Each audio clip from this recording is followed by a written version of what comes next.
안녕하세요. 저는 욕망이 지나친 나머지 잘못된 길을 들어서게 된 사람의 손을 놓아버린 남자입니다. 그 사람은 제 아내였어요.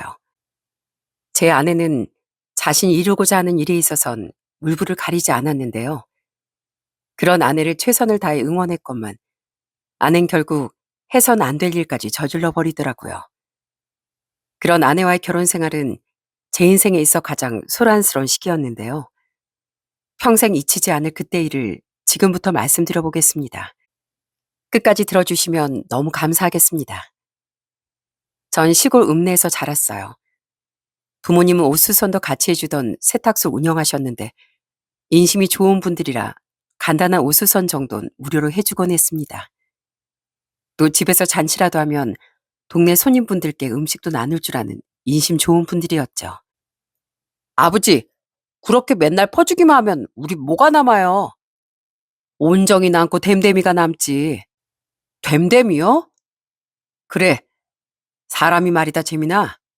열심히 노력해서 성공하는 것도 멋지지만 됨됨이가 바르게 자라는 게 더 멋진 거란다. 그리고 이렇게 주변을 살피고 베풀며 살다 보면 길을 잘못 들어서는 일이 적어져. 무슨 길이요? 사람으로서 가서는 안 되는 길 말이다.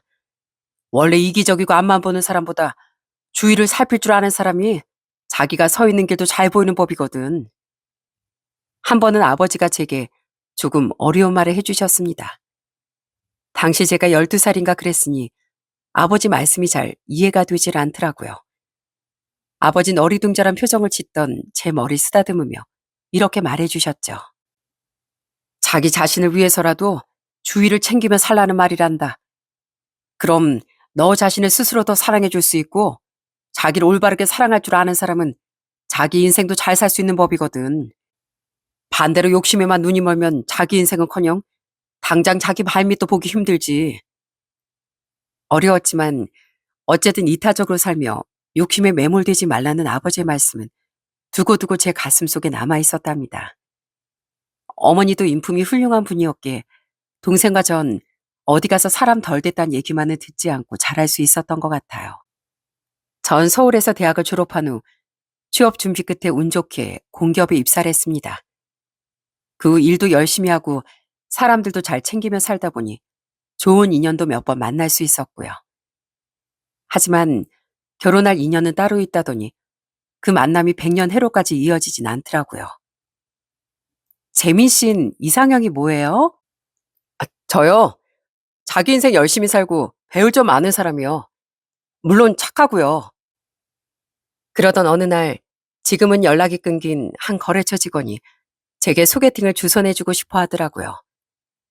당시 장기 프로젝트가 있어 몇 달 자주 만나다 보니 많이 친해졌었거든요. 프로젝트가 끝나고 1년 뒤쯤엔 그 사람이 해외를 떠나며 교류가 사라졌지만요. 그렇게 만나게 된 사람이 바로 제 아내였습니다. 아내는 매사에 자신감 넘치고 당당한 사람이었어요. 처음 절 만났을 때도 두 눈을 바르게 마주치며 활짝 웃는 표정으로 악수를 청하더라고요. 안녕하세요. 송재민 씨 맞죠? 전 이주영입니다. 사진보다 실물이 훨씬 훤칠하시네요. 그 당차게 웃던 모습이 정말 멋져 보이더군요. 그날 만나서 대화하는데 시종일관 자기 주관이 또렷한 모습과 제 말에 귀를 기울여주는 모습이 좋아 먼저 애프터 신청을 했습니다. 재민 씨, 미안한데 나 오늘 회식이 생겨서 못 만날 것 같아. 다음에 만나자. 정말 미안. 또 회식 3일 전에도 하지 않았나? 그건 부서 전체 회식이었고 오늘 차장님이 삼겹살에 소주 먹을 사람 찾길래 바로 내가 간다고 했지. 그래서 나랑 다른 직원 둘이랑 같이 가기로 했어. 상사 눈에 잘 들어야 승진의 기회도 빨리 오는 법이라고. 연애하며 느낀 건 아내가 정말 진취적인 사람이라는 사실이었습니다. 아내는 중견기업에 다녔는데요. 그 회사에서 임원까지 성장하겠다는 의지가 정말 강하더라고요. 들어보니 입사 초엔 남녀 포함 동기들 중 진급도 가장 빨랐다는데 그 말이 이해가 됐습니다. 항상 상사의 눈에 띄려고 노력했고 야근과 주말 근무도 자진해서 했거든요. 늦은 시간에 직장 동료나 거래처에서 업무 관련 연락이 와도 아내 눈살 한번 찌푸리는 적이 없었답니다. 네, 아, 1시간 안에요? 그럼요, 바로 되죠.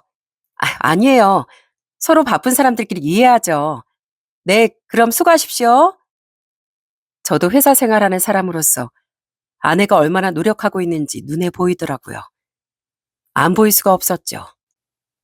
목표하는 바를 이루기 위해 열정을 다하는 그 모습이 제 눈엔 정말 멋있어 보였습니다.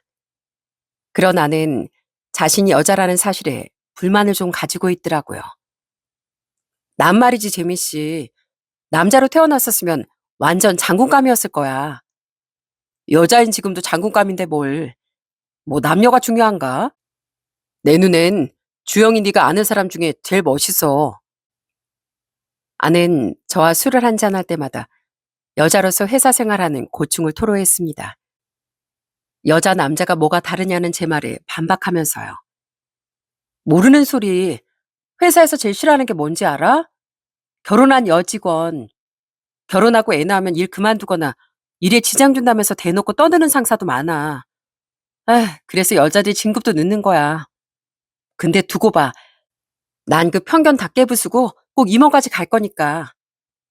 그럼 나랑 결혼 안 하려고? 아니, 결혼 안 하면 재민 씨 누가 채갈 거 아니야. 걱정하지 마. 난 워낙 부지런하고 리더십도 좋아서 만면일이 노릇도 슈퍼 워킹맘 노릇도 잘할 수 있으니까. 너무 무리하지 마. 뭐든 완벽한 사람은 없잖아. 남녀 따지지 말고 우리 둘이 나눠서 천천히 일어나가자고. 그런 아내의 꿈이 이루어질 수 있도록 저도 옆에서 돕고 싶더라고요. 아내를 만나며 여자로서 아이 낳고 직장 생활하는 문제에 대해 더 깊게 생각해 볼 수 있었는데, 그래서 결혼하면 꼭 가정적인 가장이 돼야겠다는 다짐도 제대로 할 수 있었던 것 같습니다. 2년의 연애 끝에 우린 웨딩 마치를 올렸습니다. 양가가 넉넉한 편은 아니라 둘이 모은 돈에 대출을 껴서 작은 아파트에서 신혼을 시작했죠. 서로 일에 치여 사느라 힘들긴 했지만 녹초가 된 몸으로 들어와 함께 저녁을 먹는 시간, 또 주말에 콧바람을 쐬러 나가는 여유 등이 너무 행복하더라고요.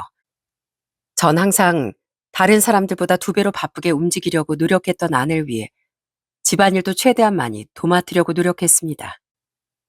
짜잔, 당신이 먹고 싶다고 한 갈치조림이야. 나도 처음 해보는 건데 아까 간 보니까 제법 맛있게 된 것 같더라고. 여보, 감동이야. 당신도 퇴근하고 힘들었을 텐데 언제 이걸 다 만들었대? 후다닥 퇴근해서 후다다닥 만들었죠. 당신 오늘도 야근한다길래 시장할 것 같아서 오자마자 먹게 해주고 싶었거든. 나도 안 먹고 기다렸어. 얼른 먹자. 여보, 뭐 빨래 돌릴 거 더 없어? 어, 저기 행거에 걸어놓은 거. 미안해, 여보. 나도 같이 해야 하는데. 아니야. 당신 저번 주 야근만 나흘을 했잖아. 얼마나 피곤하겠어. 좀 더 자. 내가 청소 빨래 싹 해놓을 테니까. 친구 녀석 중 하나는 저더러 너무 손해보는 결혼을 한 거 아니냐고 묻더라고요. 하지만 제 생각은 달랐습니다. 누가 집안일을 좀 더 많이 하면 어떨까요? 서로 배려하며 여유되는 사람이 할 수도 있는 거죠. 전 아내가 어떤 사람인지 원래 알고 있었기에 아내를 응원하며 사는 일상이 즐거웠습니다. 아유, 송서방, 서울에서 여기까지 운전하고 오는 것도 힘들었을 텐데 뭘 이것까지 돕고 있어. 얼른 들어가서 드러누워 있어. 에이, 드러누워 있는 건 집에서도 할 수 있어요. 근데 장인 장모님 돕는 건 여기서밖에 못 하잖아요. 이거 이렇게 펼치면 되나요? 힘 좋은 사이 왔을 때 얼른 이용하세요. 괜히 나이 드신 장인 장모님 2분이서 낑낑대지 마시고요. 그럼 이 사이 속상합니다. 전 처가 식구들도 참 좋아했습니다. 장인 장모님도 처남도 모두 순하고 좋은 사람들이었거든요. 장인 장모님은 시골에서 하우스 농사를 작게 지으셨는데요. 형편이 넉넉지 못해도 힘들게 농사 지은 돈으로 아내와 처남 모두 공부시킨 걸 알기에 전 2분이 존경스러웠습니다. 항상 말투에서부터 따뜻한 마음이 느껴지는 2분이 너무 좋았죠. 그래서 자주 처가에 내려가 일손도 돕고 모시고 여기저기 많이 놀러 다니기도 했습니다. 또 대목이라 일손이 부족할 땐 주말마다 내려가서 돕기도 했고요. 바쁜 아내 대신 혼자 내려가서 말이죠. 장인어른, 솔직히 저요. 소보다 일 잘하는 것 같지 않으세요? 사이 정말 잘 들이셨죠? 우리 하우스 농사에 손은 필요 없는데? 아이 참, 그런 말이 아니잖아요. 농담일세. 아이 당연하지. 어디 우리 사이 소에 비교하겠나. 천하장사 드러나놔도 우린 자네랑 안 바꾸지. 그렇게 진심으로 다가간 덕인지 장인 장모님도 절 정말 예뻐하셨습니다. 오죽했으면 안부 전화도 항상 바쁘다던 아내가 아닌 저에게 걸어 일상에 대한 수다도 떨곤 하셨죠. 매영, 저랑 여행 가면 정말 재미없으실 텐데. 왜? 난 처남이랑 얘기하는 거 너무 재미있는데. 우리 남자끼리 놀러가서 서빙도 배워보고 회도 실컷 먹고 오자고. 술 대차게 마신 뒤엔 노래방도 가고. 서울에서 직장생활 하던 처남도 참 착했지만 매우 소심한 사람이었습니다. 그런 성격 때문에 학창시절에 따돌림도 당했다더군요.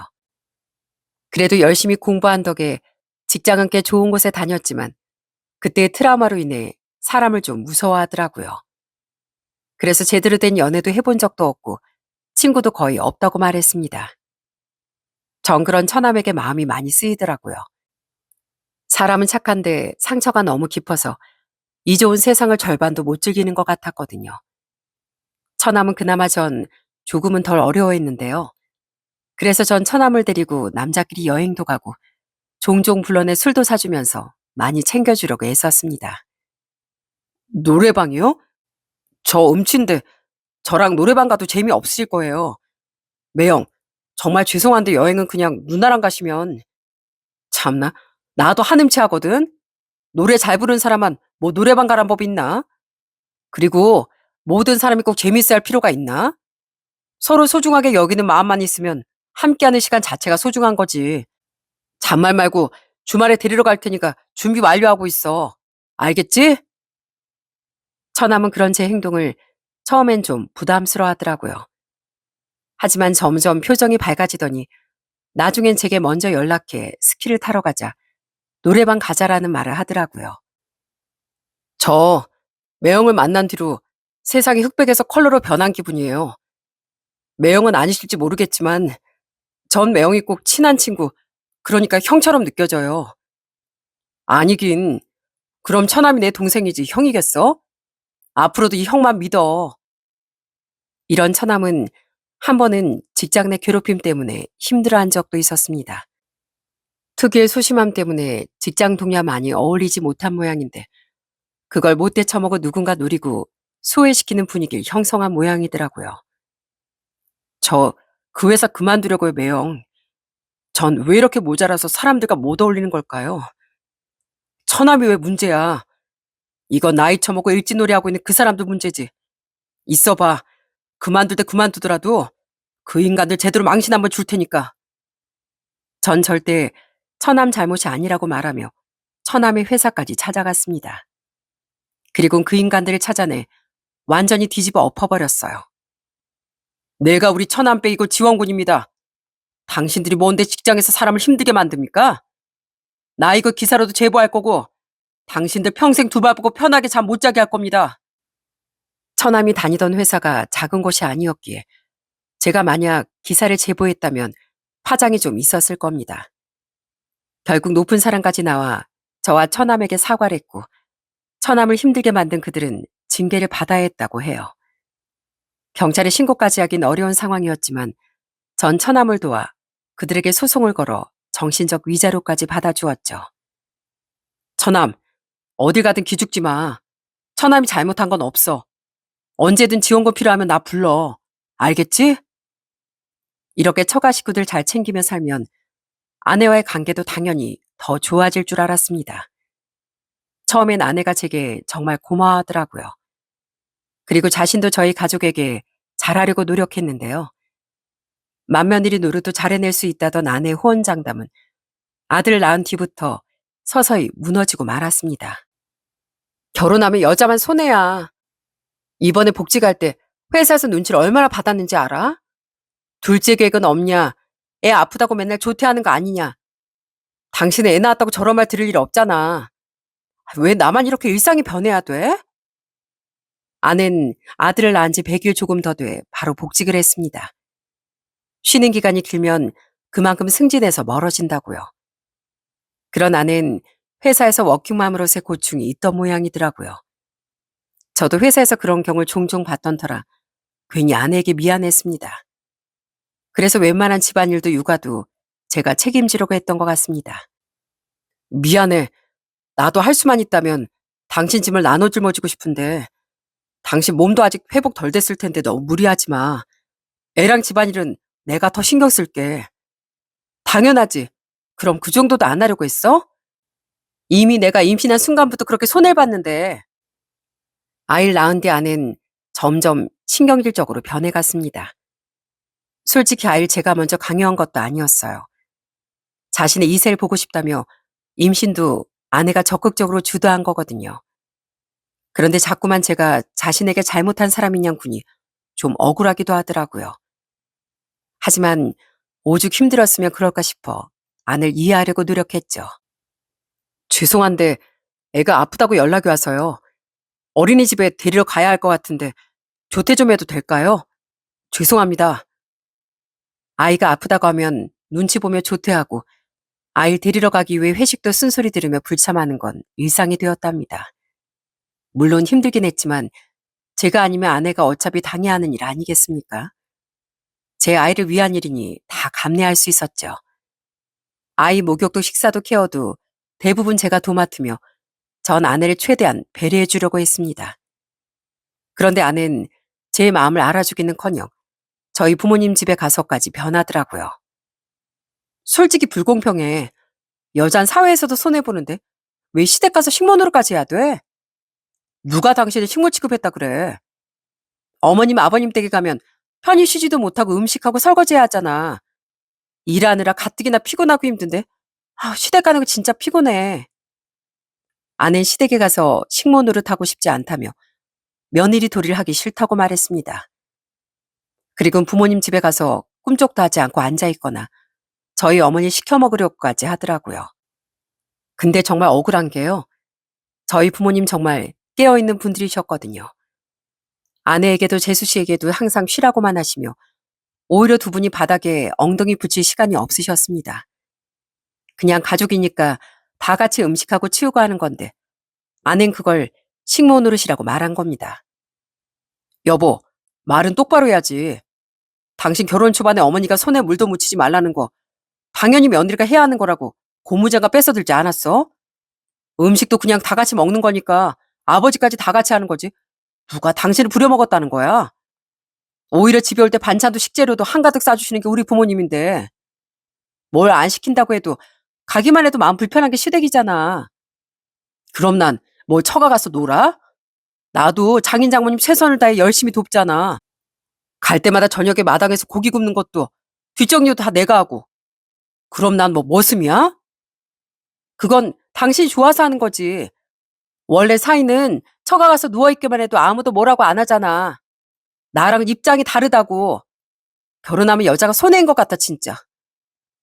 자꾸만 아무것도 손해보려 하지 않는, 아니 저희 집에 가는 일 자체를 손해라고 생각하는 아내에게 정말 서운하더라고요. 서울 강남에서 나고 자란 재수 씨도 원래는 한까칠 했었는데요. 저희 부모님이 너무 잘해주시니 명절에 오히려 친정 가기 귀찮다고 할 정도로 저희 부모님이 잘해주셨답니다.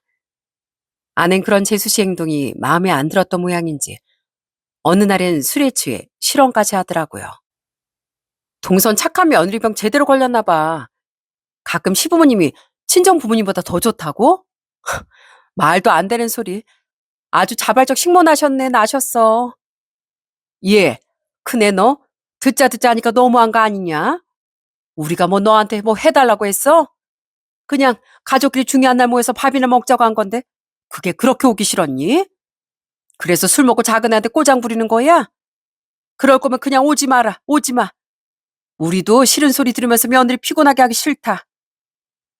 그동안 아내를 참아주던 어머니는 결국 폭발해 언성을 높이시더군요. 그런 모습을 처음 본 아내는 놀랐는지 딸꾹질을 하다 그래도 사과를 하긴 하더라고요. 그 후 전 아내에게 사람들 불편하게 할 거면 그냥 부모님 집에 가지 않아도 된다고 말했습니다. 하지만 아내는 이렇게 말하면 또 꾸역꾸역 부모님 집을 가긴 하더라고요. 기본도 안 했다가 뒷말 나오는 거 아주 질색이야. 아내가 효부가 되어주길 바란 건 아니었지만 정말 너무 서운하더군요. 그런 아내는 출산휴가로 인한 공백을 메꾸고 싶다며 갈수록 아이에게 관심이 사라졌습니다.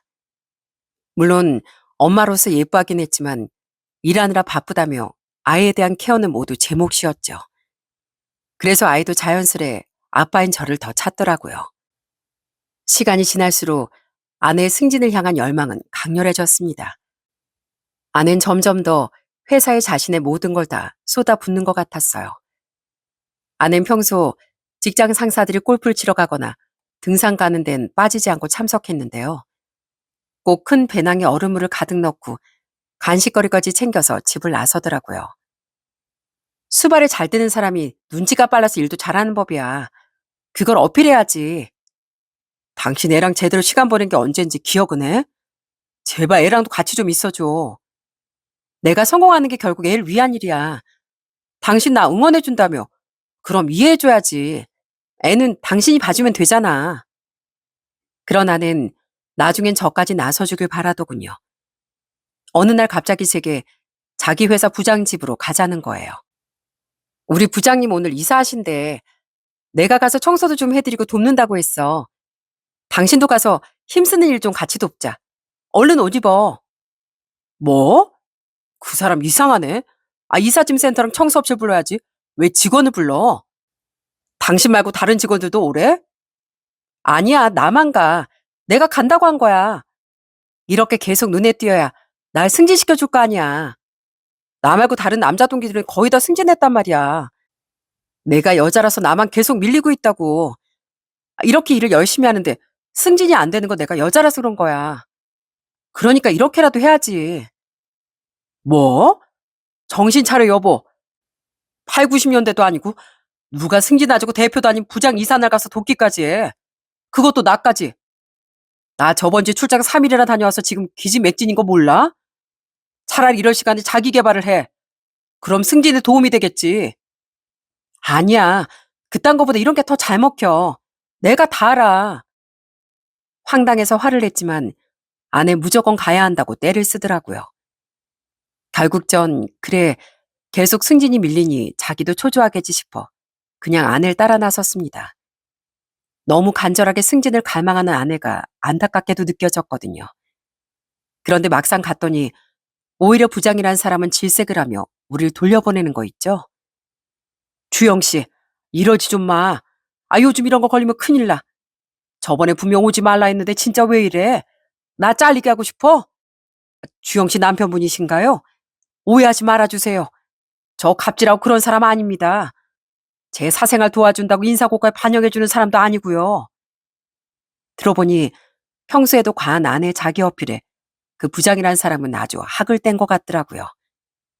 아는 그 와중에도 부장을 돕고 싶어 했는데 역효과만 날 것 같아 아내를 끌고 왔습니다.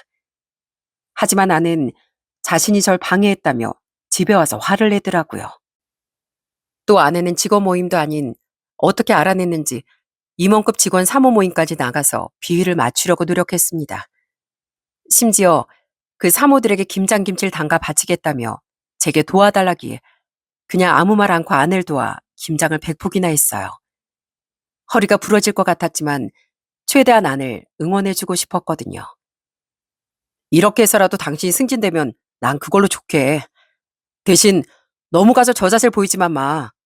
그럼 더 만만하게 보고 당신 이용만 할 거야. 솔직히 전 그런 알랑방기보단 자기 개발을 하는 편이 좋다고 생각했지만 두 귀를 막고 있던 아내에겐 가닿지 않았던 모양이에요. 그래도 아내의 절박함을 너무 오래 지켜봤기에 힘이 되어주고 싶더라고요. 비록 갈수록 아내와의 갈등은 쌓여갔지만 힘들 때 지원군이 되어줄 수 있는 존재가 배우자라고 생각했고요. 아, 진짜 짜증나. 아주 고고한 기분들 납셨네, 납셨어. 그런데 얼마 뒤 아내는 온갖 쌍욕을 다 하며 집에 돈 봉투를 가지고 왔더라고요. 뭔가 했더니 아내 김장김치를 받은 임원 사모들이 기겁을 하며 김치를 돌려보내려고 했다고 합니다.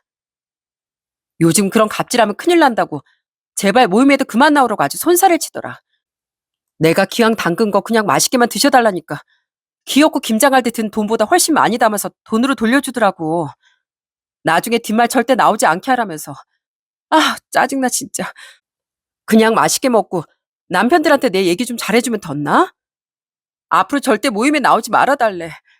애초에 그건 그냥 친목 모임인데 내가 올 자리는 아닌 것 같다고. 아는 고생이 수포로 돌아간 게 분했던 겁니다. 그렇게 애를 쓰는데도 계속 승진해서 미끄러지는 아내가 가엾게 느껴지기도 했죠. 하지만 저도 사람인지라 승진해서 밀린 분풀이를 자꾸 제기하던 아내에게 지쳐가더라고요. 당신도 똑같아. 여자들이 얼마나 서러운지도 모르고 똑같이 힘들게 일하는 척하는 우리 회사 남자 직원들이랑 양심 있으면 일도 막 2배로 해야 되는 거 아니야? 당신 회사 가면 커피도 마시지 마. 점심시간에 옥상도 가지 말고 최대한 일만 하라고.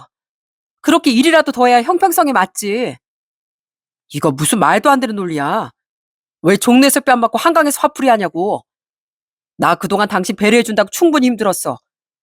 혼자 집안일 육아 다 하고 당신이 해달라는 거 다 해주고 그럼 나한테 고맙다고 해야지. 최소한 트집은 안 잡아야 하는 거 아니야. 나도 이제 지쳐. 당신 해도 해도 너무한다고. 당신 히스테리 때문에 당신이 빨리 승진하길 제일 바라는 사람이 바로 나야. 너무 힘들어서. 맨날 당신은 직장생활 편하게 한다. 더 고생을 해야 공평하다. 당신 아주 배가 불렀다. 이런 아내의 말에 아내에 대한 마음도 점점 사라지고 있었어요. 배려도 쌍방으로 해야지. 일방적인 배려와 이해는 사람을 좀먹더라고요. 그러던 어느 날 전 아내보다 먼저 과장 직급을 달게 됐습니다. 맡은 바 열심히 일하고 위아래로 선후배도 존중하며 회사 생활에 임했더니 적절한 시기에 승진 기회가 찾아와 준 거죠. 하지만 그때 아내는 축하 한마디 하지 않더라고요. 오히려 절 째려보며 소리를 지르더니 한동안 저와 말도 안 하더라고요. 왜? 당신은 별로 노력한 것도 없으면서 나보다 먼저 과장이 된 거야? 당신이 뭔데? 말 꼭 그렇게 할 거야? 당신한테 별말 안 해서 그렇지. 나도 나름대로 회사에서 최선을 다했어. 물론 당신 쓰린 마음이 알겠지만 이럴 땐 좀 축하해 줄 수 있는 거 아니야? 내가 뭐 죄졌어?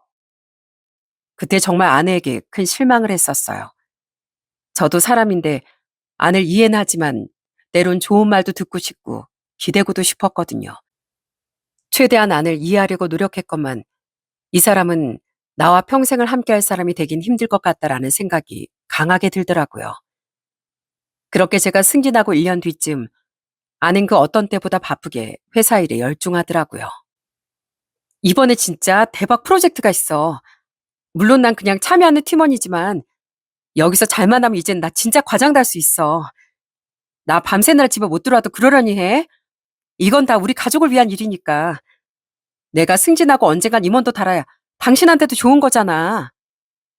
그래도 아내가 승진하길 바라는 마음이 컸기에 전 조용히 응원해 줬습니다. 아내가 거의 하숙생처럼 집을 들락거려도 집안일 해라, 애랑 시간 좀 보내줘라 하는 말은 일절 하지 않았죠. 그냥 따뜻한 두유도 챙겨주고 간단한 도시락도 싸주며 건강 잘 챙기라는 말을 해준 게 전부였습니다. 아내가 너무도 바란 승진이었으니 이번엔 제발 됐으면 하고 바라면서요. 그리고 그 결과 아내는 이번엔 정말 과장을 달게 됐습니다. 여보, 아이, 여보, 나 드디어 과장으로 승진했어. 인사발령 통지서 떴어. 나 다음 주부터 과장이라고.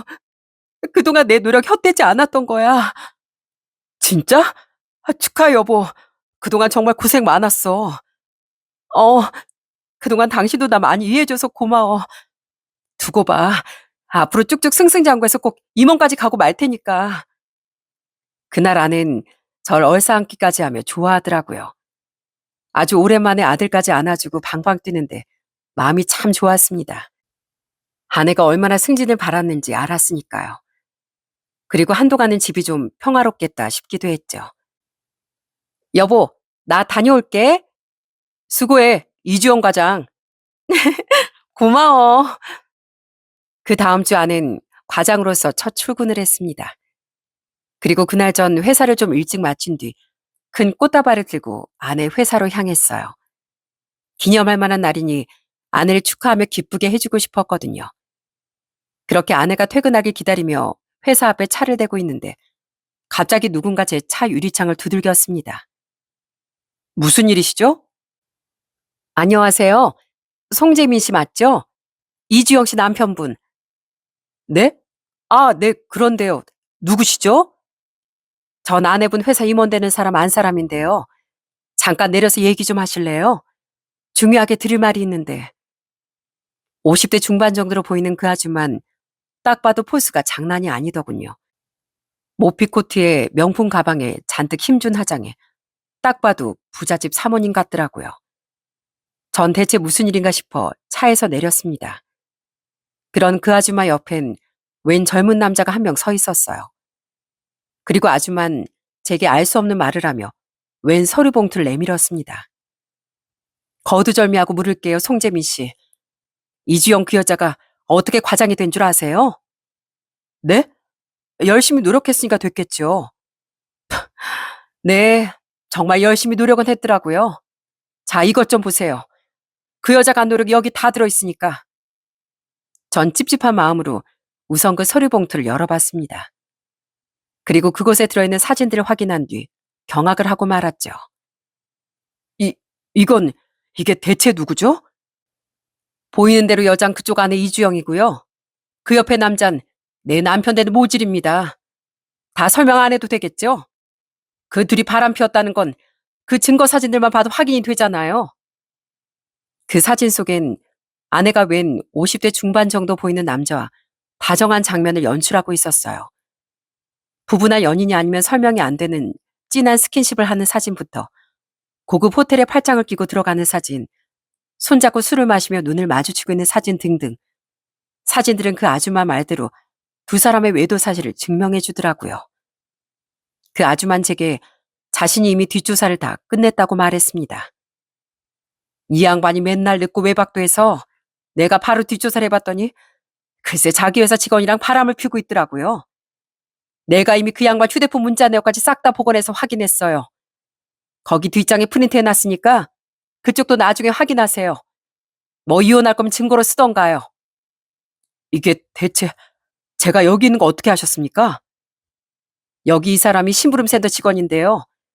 내가 어떻게든 이주영 이 상간녀 물먹이고 싶어서 송재민 씨 뒤도 좀 밟고 싶다고 부탁했어요. 그래서 오늘 아침부터 그쪽 뒤를 졸졸 따라다닌 거고요.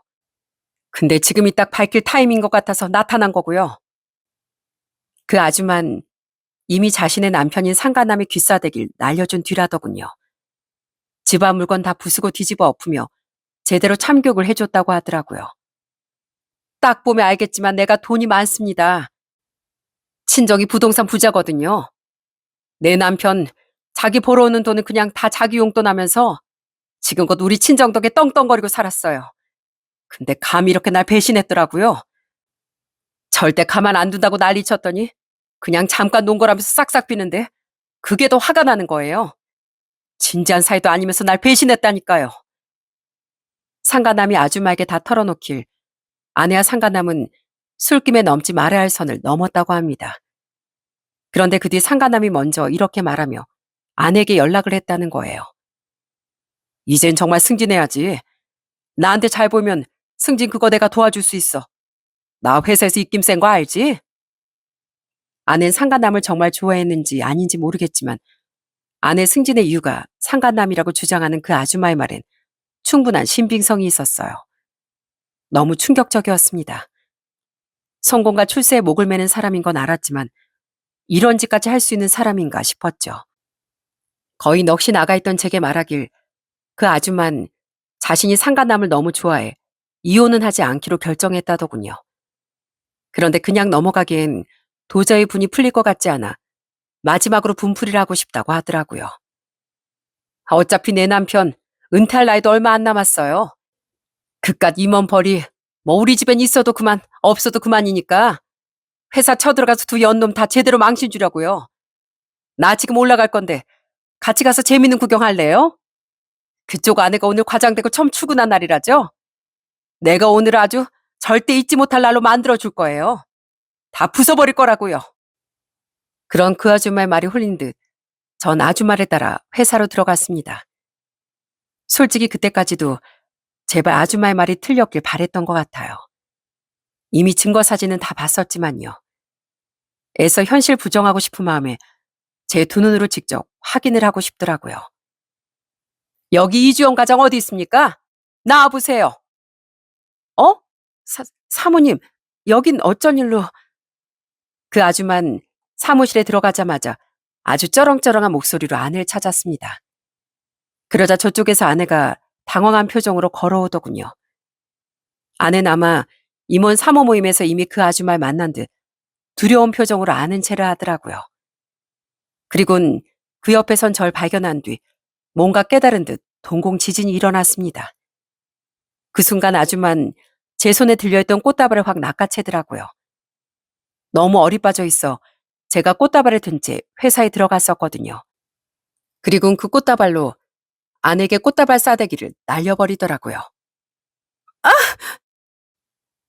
어찌나 세차게 후려쳤는지 아내는 고개가 90도 돌아가며 비명을 질렀습니다. 집중된 사람들의 이목 사이에서 꽃잎이 무슨 폭죽 터지듯 터져서 흩날렸고요. 아줌만 충격받은 표정의 아내를 향해 이렇게 비아냥댔어요. 너 오늘 과장으로 승진한 첫날이라며? 근데 어쩌니? 축하한다 이 기집애야. 넌 오늘부로 회사 인생 끝났어. 사모님, 이거 무슨 오해가... 오해? 무슨 오해? 내 남편이랑 네가 바람 피우고 내가 증거까지 다 잡았는데 너 내 남편이 승진시켜준다고 하니까 좋다고 꼬리 흔들었더라. 내가 니들 나는 문자 내역도 다 복원했어. 내가 어떤 사람인데 감히 내 남편을 꼬드겨? 여보세요 여러분. 이 여자가 승진에 눈이 멀어서 글쎄 내 남편이랑 바람을 피웠답니다. 아주 대단한 여자죠? 이런 과장 아래서 어떤 부하 직원이 좋은 본을 받을 수 있겠어요? 그 아줌만 당당하게 자신의 남편 이름과 직급을 밝혔습니다. 당연히 회사는 발칵 뒤집어졌죠. 그리고 그 순간 그 아줌만 제 뒤쪽을 손가락으로 가리키며 소리쳤어요. 당신 어딜 도망가? 창피한 줄은 아냐? 나한테 용서 빌었으면 끝인 줄 알았지? 용선 용서고 치를 대간 치러야지. 이 불려우 기집애랑 같이. 뒤를 돌아보니 상간남이 불이 나게 도망을 치고 있더군요. 결국 자리에 혼자 남은 아내만 무릎을 털썩 꿇고 싹싹 빌기 시작했어요. 사모님, 제가 정말 잘못했습니다. 제가 너무 승진에 눈이 멀어서 그만 실수했어요. 제발 용서해 주세요. 용서 못해서 여길 찾아온 건데 또 무슨 용서를 바래? 저급한 것 같으니라고. 너 초대도 안 하고 우리 모임 쫓아다니고 김장김치 상납하러 갈 때부터 알았어. 그렇게 승진하고 싶으면 정직하게 노력을 해야지. 어디 잔머리만 쓰고 있어? 넌 수치스러워서라도 다신 이 회사에 발 못 붙일 줄 알아. 하지만 그 아줌만 아내에게 단단히 망신을 준 뒤 자신의 남편의 뒤를 따라 가버렸습니다. 그 뒤 다들 숨을 죽이고 저와 아내를 보고 있었는데요. 전 너무 큰 배신감에 피눈물을 흘리며 아내에게 말했어요. 당신이 어떻게 나한테 이럴 수가 있어. 난 당신 승진 축하해주러 꽃다발까지 사서 찾아왔는데 그동안 내가 당신 승진 도와주려고 얼마나 노력했는데 어떻게 날 이렇게 배신하냐고. 미안해 여보. 내가 너무 승진에 눈이 멀어서 그만. 너무 승진이 안 되다 보니까 그랬어. 근데 나 정말 그 사람 사랑하는 거 아니야. 우린 그냥 비즈니스 관계였어. 진짜야. 그걸 핑계라고 돼? 당신 애한테 부끄럽지도 않아? 내가 말했지. 노력할 거면 정당한 방법을 찾아보라고. 그래. 당신 상사들한테 아부하고 어떻게든 노력한 거 내가 다 이해했어. 뭐든 정도만이 방법은 아니니까. 근데 당신은 제대로 선을 넘었어.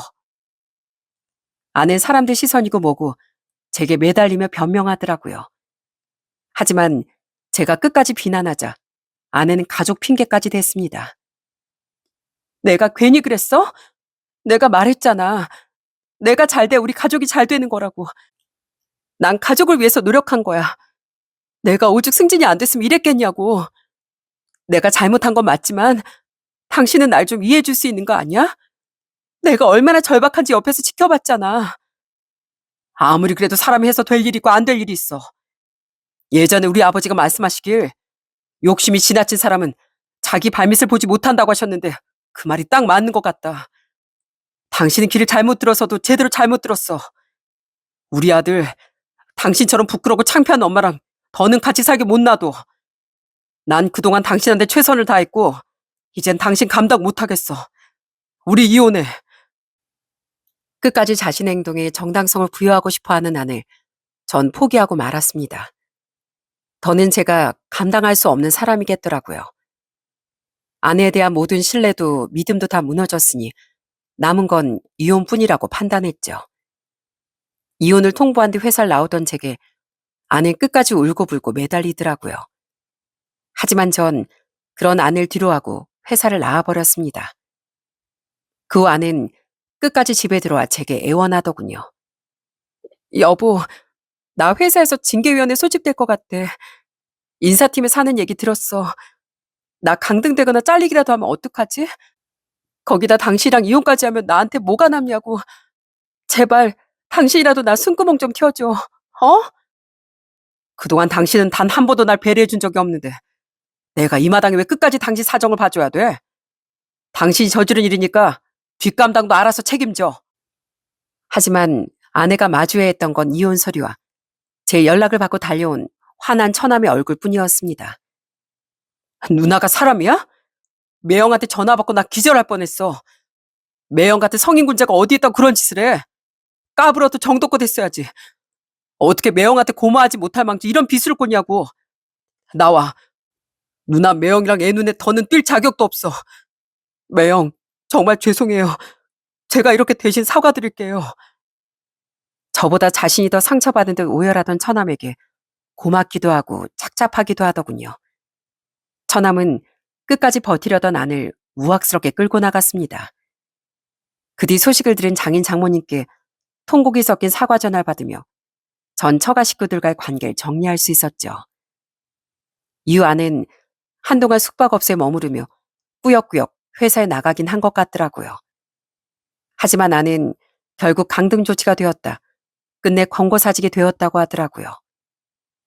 내 남편은 창피해서 못 다니겠다고 내가 그날 이치고 간 다음날 바로 사표 냈어요. 회사도 일이 커질까봐 재빠르게 이주영 교자 쳐낸 것 같더라고요. 뭐 아무튼 좋지 않은 일로 인연이 됐지만 앞으로 잘 지내세요. 내 남편한테 위자료 소송 꼭 거시고요. 상간남의 아내는 마지막까지 엄청난 포스를 풍기며 제게 전화를 걸었더군요. 자신은 자기 남편을 용서해주겠지만 평생 옆에 두고 복수하며 살 거라고 말해주시더라고요. 전 당연히 그 아주마의 말대로 상간남에게 위자료 소송을 걸었고 위자료를 받아냈습니다. 그렇게 가벼운 마음으로 남의 가정을 파탄낸 상간남은 제게 위자료도 토해내고 자신의 아내 옆에서 평생 고통을 당하게 됐네요. 여자의 한은 오니올에도 서리를 내리게 한다는데 아마 상간남은 평생 제대로 된 구박을 받으며 살 것 같습니다. 그리고 승진에 그렇게 목맸던 아내는 결국 자신의 욕심에 잡아먹혀 회사도 가족도 모두 잃고 말았습니다. 여보, 나 진짜 이제 다 잃었어. 정말 끝까지 당신마저 날 버려야겠어? 내가 다 사과할게. 앞으로 당신한테 잘하고 며느리 노릇도 잘할게. 제발 나 버리지 마. 나한테 지금 남은 건 절망밖에 없어. 그 절망 내가 준 거 아니야. 당신이 불러들인 거지. 난 결혼 생활 내내 당신한테 최선을 다했어. 이게 내 한계야. 그래도 당신이 애 엄마니까 마지막으로 충고할게. 이상만 쫓지 말고 현재를 살아. 그렇게 현재 당신 자신부터 사랑해줘야 나중에 애 앞에 엄마로서 설 수라도 있을 거니까. 모든 걸 잃은 아내는 마지막으로 제게 힘없이 매달리더군요. 하지만 전 그런 아내를 거절했고 그렇게 아내는 이혼당할 수밖에 없었답니다. 아내는 저와 상간남의 아내분에게 위자료도 줘야 했습니다. 마지막으로 처음부터 아이의 주 양육자였던 전 아이 또한 무사히 데려올 수 있었죠. 그렇게 지금은 시간이 좀 흘렀는데요. 전 아직 천안간 형 동생하며 연락을 하고 지내고 있답니다. 그냥 끊어내긴 처남도 저도 서로 정이 많이 쌓여 힘들더라고요. 저를 많이 좋아했던 처남은 지금 자기 누나를 사람 취급도 안 하고 있다고 해요. 그나마 장인 장모님이 아내를 보고는 사신다고 해요. 이혼 후 전천 동정업계 소문이 퍼져 비슷한 중견기업으로서 이직은 꿈도 꾸지 못했다고 합니다. 그렇게 눈을 낮추지 못했던 전처는 계속 취업에 어려움을 겪은 모양이었는데요. 결국엔 현실에 타협하고 지금은 중소기업에 들어가 일하고 있다고 합니다. 누나 가끔 부모님 집에 가면 맨날 자긴 그 회사에 있을 인재가 아니라고 떠든대요. 월급도 적고 쥐꼬리만 회사라고 대놓고 불평해서 회사에서도 소외당하고 있는 것 같더라고요. 부모님 앞에서 막 술 먹고 자기 신세가 왜 이렇게 됐냐면서 운다는데 진짜 기도 안 차요. 누가 일부러 누나 끌어내렸어요? 자기 스스로 선택한 길이지. 명절 땐 어쩔 수 없이 누나 마주쳐야 하는데 진짜 꼴도 보기 싫어서 말도 안 걸고 있다니까요. 처남에게 들어보니 전처는 지금 자신의 신세를 굉장히 처량하게 여기고 있는 것 같습니다. 또한 뒤늦게 절 그렇게 보고 싶어 한다는데 어쩌겠습니까? 다 자신이 선택한 일에 대한 결과인 것을요. 더 이상 전처에 대한 악감정이 남아있진 않으니 전처가 현실에 만족하며 살아가는 법을 이제는 좀 배웠으면 좋겠습니다. 이상만 뒤쫓는 게 아닌 현실의 자기 모습도 사랑할 줄 알아야 나중에 저희 아들에게만은 그나마 좋은 엄마로 남아줄 수 있을 것 같거든요. 아직 전천 자기 인생을 살기 바빠 아이를 보러 오지도 않는데 그래도 양육비 밀리지 않고 보내고 있으니 엄마로서의 최소한의 책임감은 남아있다고 믿고 있네요. 전 지금 혼자 아들을 키우며 무탈한 나날을 보내고 있습니다. 이혼 직후 아들은 좀 의기소침한 모습을 보였는데요. 시골에 계신 부모님과 제 동생들도 저희 아들을 위해 노력해준 덕에 그래도 지금은 한껏 밝은 모습을 되찾았습니다. 그런 아들과 때론 친구처럼도 지내며 전 아빠로서의 삶에 집중하며 살아가려고 합니다. 뭐 나중에 재혼 생각이 들 수도 있겠지만 최소한 아이가 성인이 되기 전엔 누굴 만나지 않으려고요. 이미 한번 부모로 인해 상처받은 아이라서 부모로 인해 또다시 불안함을 느끼게 하고 싶지 않거든요. 여러분, 세상이 항상 공평하지 않다는 건 저도 잘 알고 있습니다. 하지만 세상에 맞춰 도덕의 잣대를 삐딱하게 바꿔버린다면 선택진 하나뿐이라고 생각해요. 들어선 삐딱한 길을 걸어가다 나락으로 떨어지는 것 말이죠. 뉘우치고 반성할 수는 있지만 결코 시간을 돌릴 수는 없는 법이니 순간의 선택에 항상 경각심을 가져야 하는 것 같습니다. 마지막으로 제 전처처럼 워킹맘이 되어 회사에서 여자로서의 고충을 안고 사시는 분들이 적지 않은 걸로 알고 있는데요. 물론 남자들도 힘들지만 오늘은 사연이 사연인 만큼 그 힘든 편견과 고충을 견디며 묵묵히 자리를 지키고 있는 여성분들께 존경스럽다는 말을 남기고 싶습니다. 여러분께선 부디 제 전처처럼 잘못된 길을 가지 마시고 정도를 걸어 꼭 세상에 승리하시길 바랍니다. 정말 끝으로 오늘도 열심히 세상을 살아가시는 남녀노소 모든 분께 응원의 말을 전하겠습니다. 제 이야기는 여기까지입니다. 끝까지 들어주신 여러분께 항상 좋은 일만 가득하시길 빌며 전 이만 여기서 인사드릴게요. 들어주셔서 정말 감사합니다.